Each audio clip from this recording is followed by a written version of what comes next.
We are Blue Sky Solar Racing. We are a group of students from University of Toronto that designs, builds, and races solar power vehicles. Our mission is to educate, innovate, and compete.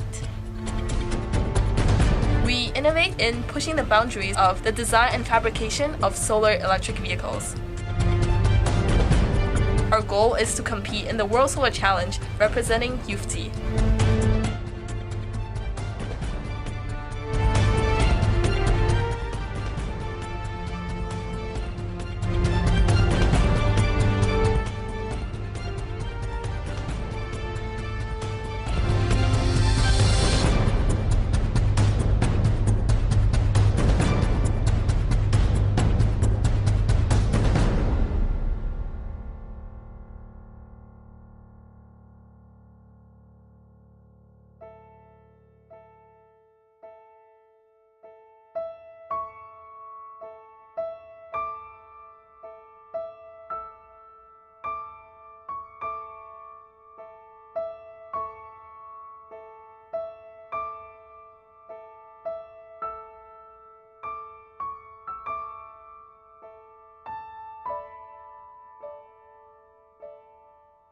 As a managing director, I am responsible for every single design that goes through and every single thing that the team does. I make sure everything is on schedule. In November of 2011, we formed a brand new team. The entire team is composed of aero, array, mechanical, electrical, and fabrication. So 5 different parts of the team. Those 5 different teams all work together to build this one solar car. As chief engineer, I'm responsible for overseeing all technical aspects of design, fabrication, and testing of the car.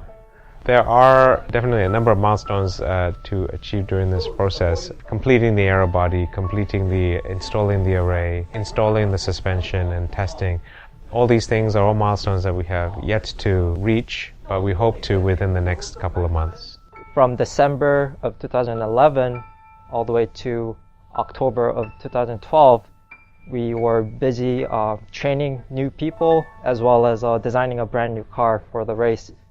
So we designed our car to be as efficient as possible while abiding by all the restrictions set by the regulations. As a group, we create a bunch of designs. We choose a few to analyze, and then we make the final decision based purely on performance. So the design is essentially an airplane wing to which we attach wheel covers as well as driver covers to result in the most aerodynamic car possible. To measure the efficiency of our car, we run our design through software that gives us a measure of its performance.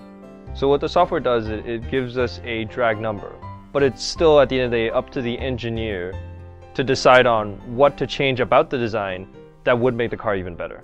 The importance of aerodynamic drag is that it makes up the majority of your actual power loss of the car. And so it's important for whatever shape you have to be as low drag as possible. So the aero body is the most labor-intensive part to fabricate. It involves making the plug, the mold, as well as the carbon fiber part itself. It takes the efforts of everyone on the team, and they're doing this while they're full-time students. We're cutting the wrench shape and found out there was a little gap that we forgot to account for.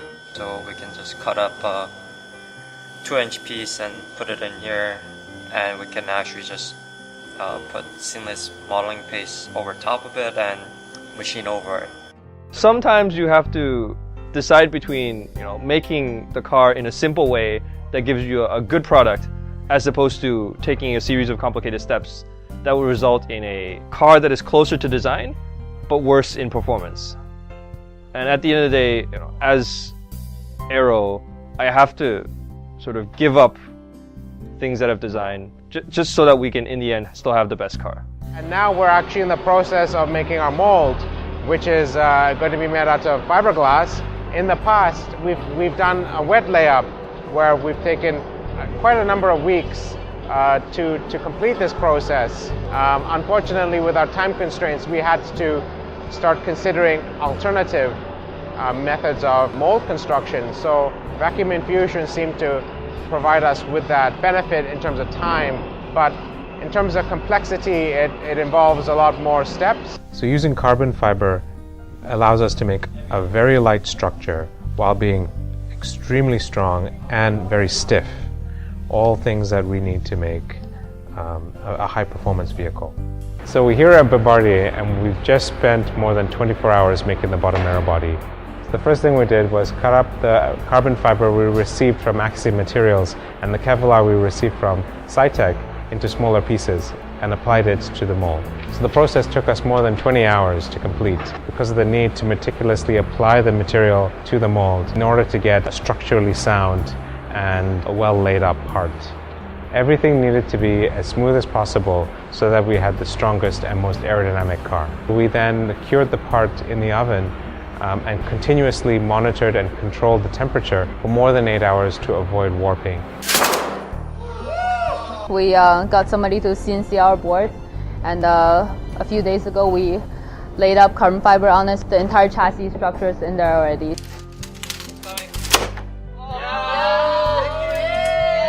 We cut off any interference in between the bodies so we can achieve an airtight structure all around the car. We're just waiting for our suspension parts to come in, and once they're in, sometime by the end of this week or next week, we'll put them in and then we'll have a rolling car. In just 100 days left now, we'll be taking on the ultimate challenge, racing the solar car across the Australian Outback, along with 47 other teams from all over the world. And it'll be such an exciting challenge with so many obstacles to overcome, and I just can't wait to tackle every single one of those obstacles. It is my pleasure to introduce you the newest solar car, B-7. It meant something different to each person on the team. Boundless, bold, beautiful, beast. Honestly, when I stepped into the solar car shop for the very first time 6 years ago, I would never have imagined that I would be building not just one, but 2 solar cars. None of this would have been possible without all of you guys that are here today.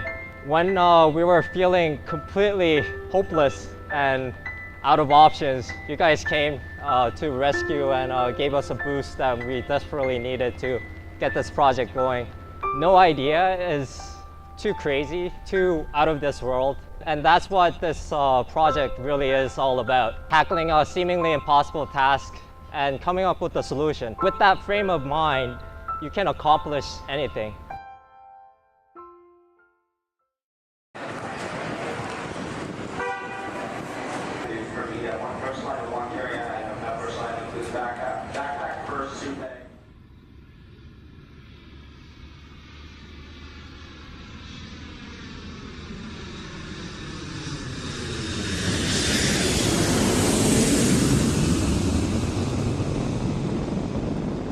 A month before the race began, an entire team of 19 students arrived at the start line in Darwin, Australia.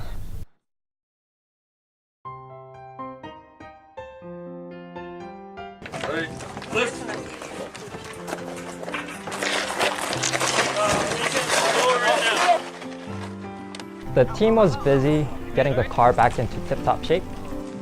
It's a pre-drive checklist we do every morning. It's all the mechanical parts that are held together by either bolts or rivets or glue. And then we have to make sure they're on and not off, and they're tight and not loose. It's going to be exciting. Alright, solar car, you're good to go. B-7 is running on Cox Peninsula Road. We are collecting real-time data on solar array power, vehicle power consumption, and other car characteristics. We're also providing our drivers with their 12 hours of required road experience. So driving the solar car, it's quite different from a regular car. It's just a lot more sensitive. It's a lot of very fine adjustments. So since it's really sensitive, very slight wind will throw you off and then you'll try to correct it. So it's really about not being surprised. It's also a lot of just listening to the lead and chase vehicles. Oncoming traffic. Pretty good, pretty good. A lot better than yesterday. 2, 1, lift!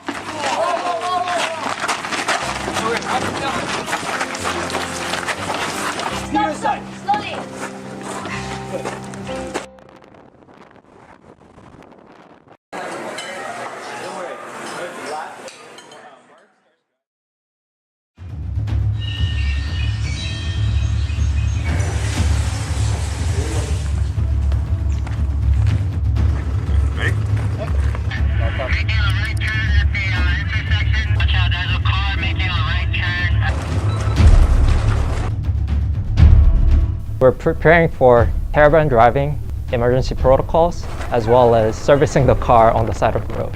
Everyone had a job to do.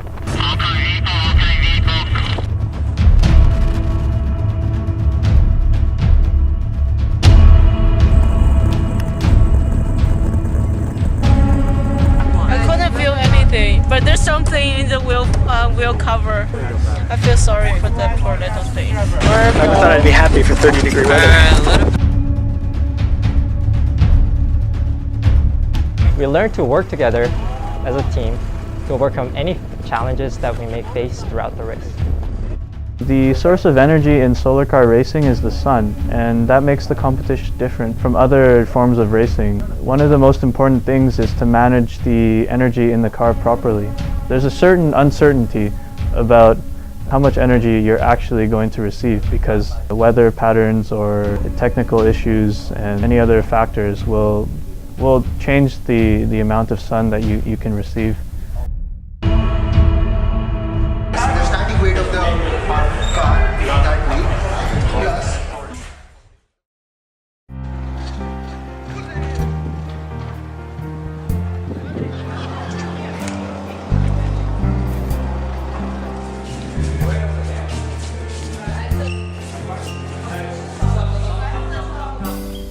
So in 2011, we took Azure to the World Solar Challenge. The team members, the majority of the team members were rather inexperienced. It was a significant challenge for us to prepare for that race as well as driving it. We sorely lacked photovoltaic energy because a part of the array was damaged. We placed 24th out of 40 teams, and it inspired us to aim for higher. All of us there present at the race thought we could really do better. B-7 is about to prove to the world right now we have done better.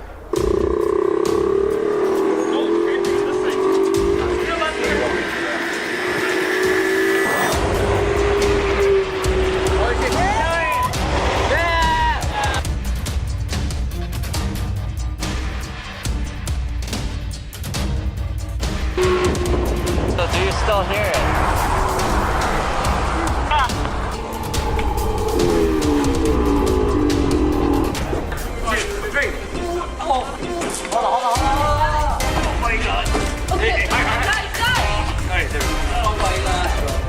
FYI, this is not the proper way to do safety walk.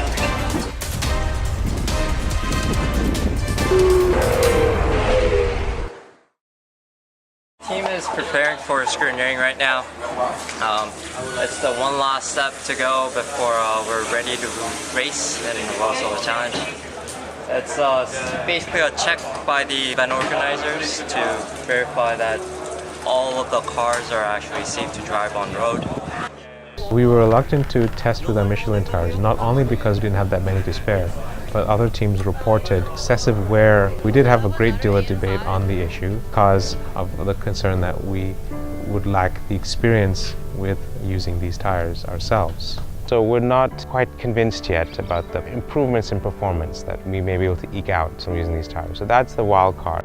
This will be my third and most definitely my last race. And I hope that I'm leaving the team in good hands. No matter what happens, it's been a worthwhile journey. Today we had what's called dynamic scrutineering, and that involves the car performing some time trials as well as some dynamic testing to ensure for the race authorities and also for the local transport authorities that our car is safe to drive. Jane was driving the car at the time and she did quite well. I think it was 2 minutes and 21 seconds on the lap, which is great. And Blue Sky performed both the laps and the dynamic testing in one try, and we succeeded and we passed. Things are really different, so you don't know what the benchmark should be. This car has to be a lot thicker just because of the fact that you have these new requirements in terms of how the driver needs to sit. There's a lot of aerodynamic implications because of that. There's a lot of structural implications because of that. And then on the other side, the array is actually smaller. So on that side, you have less power going in. There may be failures of things that you would never think would fail. We've got a hot sun, we've got a long race, over 3,000 kilometers from Darwin to Adelaide. The road conditions are variable and quite rough. This race is very dynamic. You never know the kind of weather conditions that you'll face on the road, and you never know the kinds of challenges other teams might face as well. It's a very long race, and it's quite a grueling race. We've been at the racetrack for 4 days, and we've been checking out the competition. We built a pretty good car. Now it's up to us to really race B-7 to its fullest potential. Starting is at 8, exactly 3 hours. Let's go racing, Jimmy.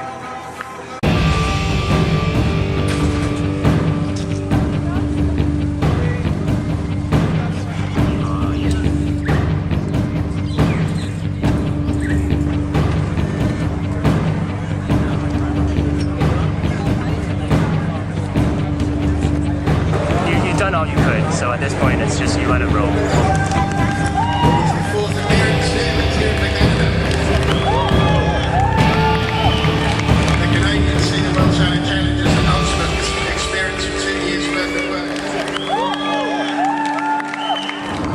The race caravan consists of 5 vehicles. A scout that monitors road conditions up ahead, a lead that navigates and holds all of the service crew, solar car, case that takes care of the safety and strategy, and trailer that carries all our equipment. So at the beginning of the race, we immediately realized that the solar array wasn't giving us any power. So very reluctantly, we decided to pull over to the side of the road, and we did a physical check. Actually, we found that there was nothing wrong with any of the connections or the modules or the electronics. What happened was we had topped up the battery charge the night before, and that increased the voltage to something that we hadn't actually tested the car with.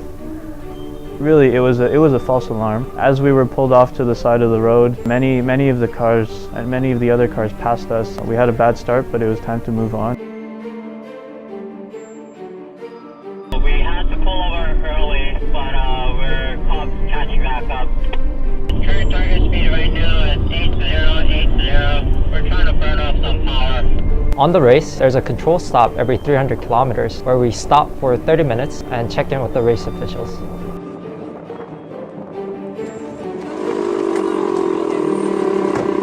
Let's hit it this way. Okay, so you guys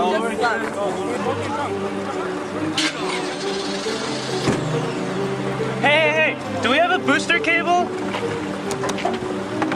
Do we have a booster cable?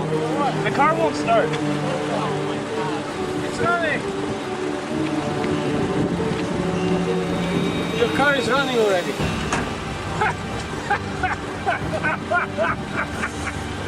All right. Drive safe. All right. Are you going to charge here?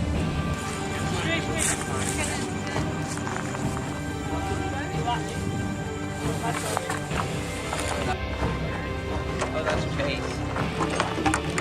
When we were in the car and when you were saying that the PPTs were not working, the array was not working, I thought the whole thing was shut off.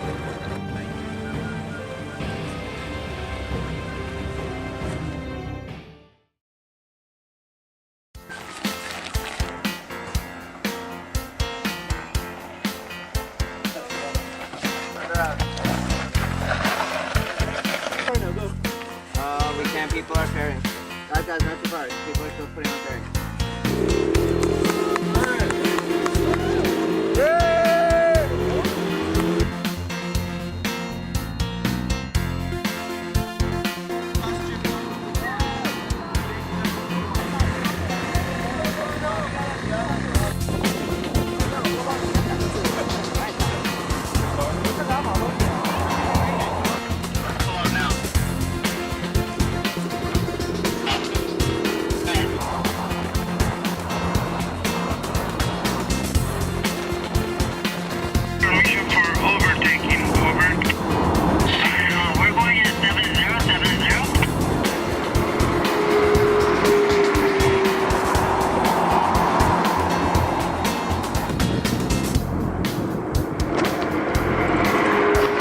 So on the second day, we caught up to a lot of the slower teams.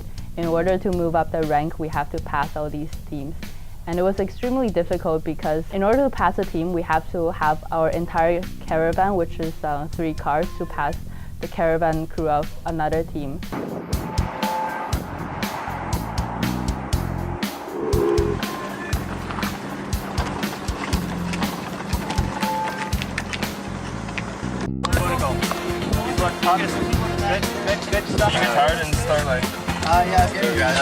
We've been scouting some places to stop at. The best place we found is 28 kilometers from Tennant Creek. It's on the left-hand side.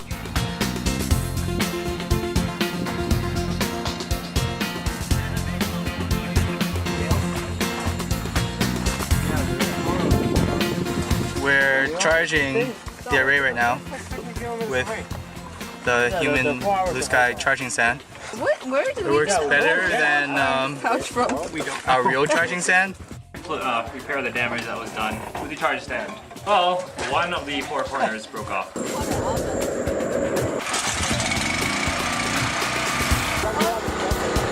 Driving was fun and hot and boring. It's like a personal karaoke inside, I said.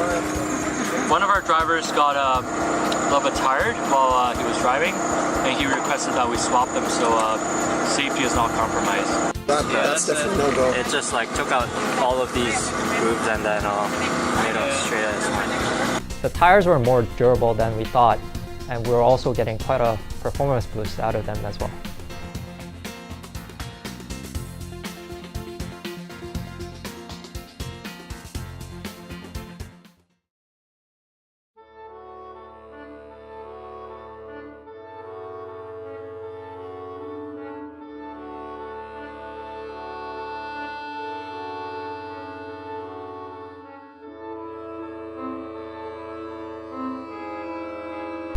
Traveling at 73 kilometers per hour.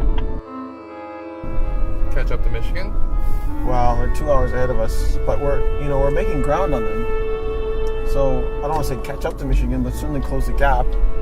I doubt we're going to see another. I doubt we're going to ever pass another solar car team who's driven the whole way. We could do it. We might get within an hour of them, maybe, if we're lucky.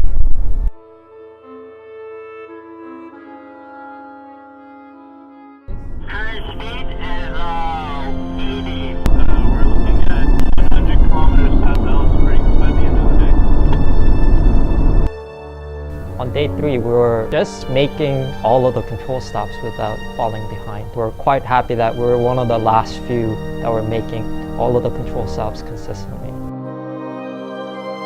Just a quick note that tomorrow we cross the South Australian speed limit's a lot lower, but we have had 5 safety infractions, one of which will cost likely a time penalty. When we're at the control points, there's still a lot of confusion going on, still a lot of running around, so we want to try and cut that down. So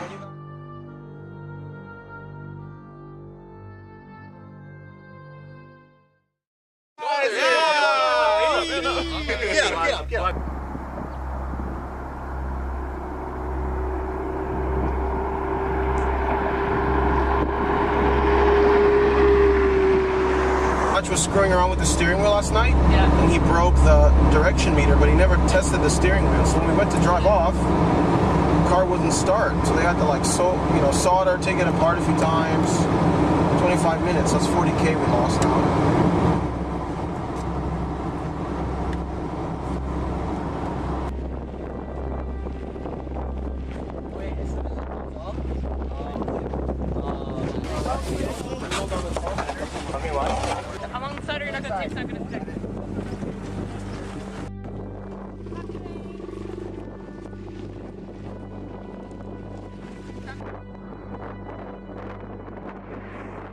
Yeah, definitely some serious wind here, guys, if you look at the trees on the side. This guy Chase, was there something wrong with the caravan? The WSC vehicle which passed us has informed us that our trailer lost its crate.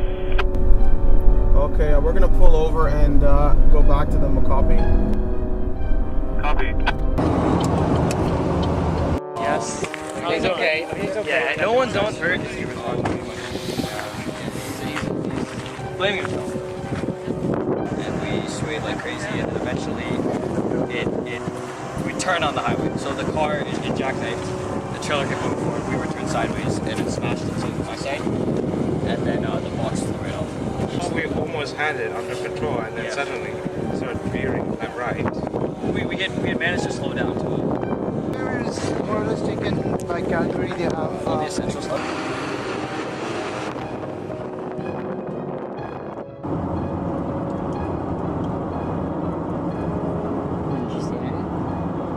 Everyone's doing as good as we can expect everyone to be doing. We've been shaken up, but we'll be there. Blue sky announcement! We passed Michigan! But I've attempts to take a lot of things outside of his faults.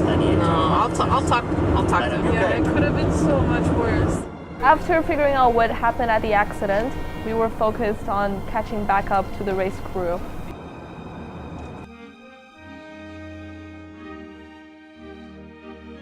Calgary generously helped us to bring our stuff to the next control stop, so we went to Cooper PD to meet up with them. Okay, all your guys' stuff, it's all in the tarp. Someone took a lead as well. It's just there's no way for us to transport this whole thing over there. And once we get over there, because tomorrow morning we have to come back here to talk to the officials and like figure out, because we still need to deal with the box and the trailer that's sitting there. Right? So we gotta find someone to tow those back to Adelaide. So we have to come back here tomorrow anyways. Keep grabbing the same ones.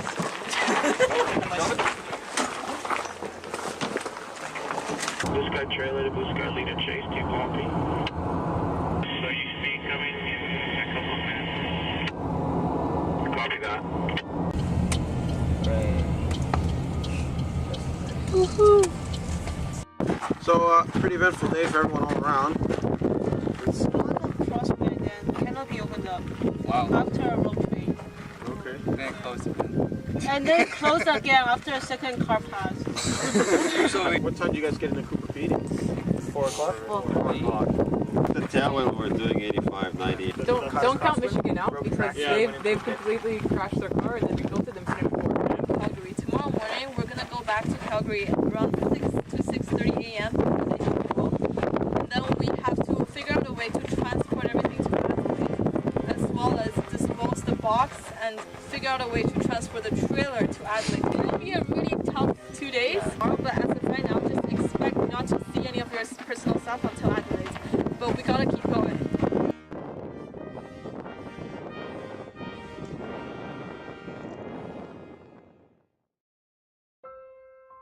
We decided that the team has to split up into the race crew and the support crew who has to stay behind and sort out the whole situation. So it was a very sad moment for the team because we've been together for 2 years and now we have to go our separate ways. Because of the weight and stability of the car and also the cloudy weather, we couldn't get enough power intake as we expected. So the cruising speed was constantly decreasing. At 4.0, the speed we were driving at, there was no chance we were going to finish the race by the end of timing. Okay, let's put it on CC at 5-0. Actually, the luggage has been picked up by a truck, and all of the cargo crate and trailer stuff has been picked up by a semi. And we're getting more raindrops on our windshield. Looks like Michigan's going between 80 and 90. And it looks like they're holding at 90.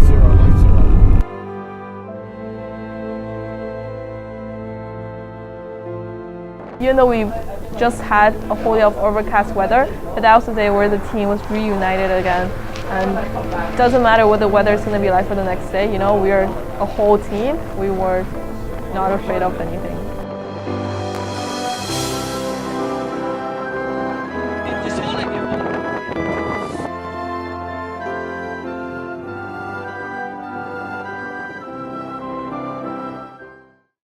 I couldn't find my pillow, so I don't know where my phone is.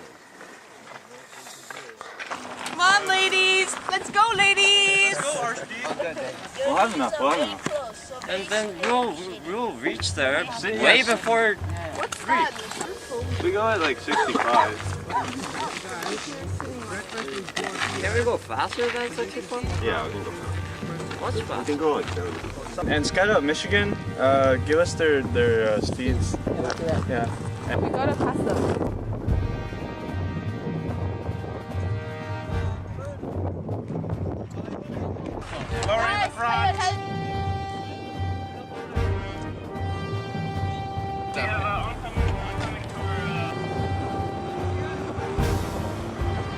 So on the last day, Michigan was ahead of us, and our scout car told us that Michigan pulled over on the side of the road in front of us, and eventually we managed to pass Michigan.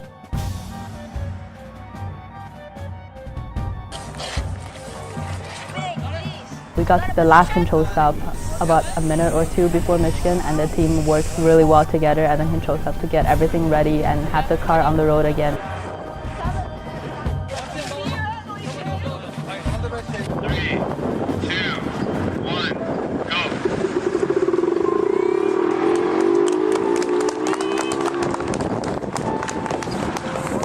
Going just below 80, they're going around 75. Roger that. Our cruising speed right now is 85. We'll let them pass, we got them. We would like to overtake you guys.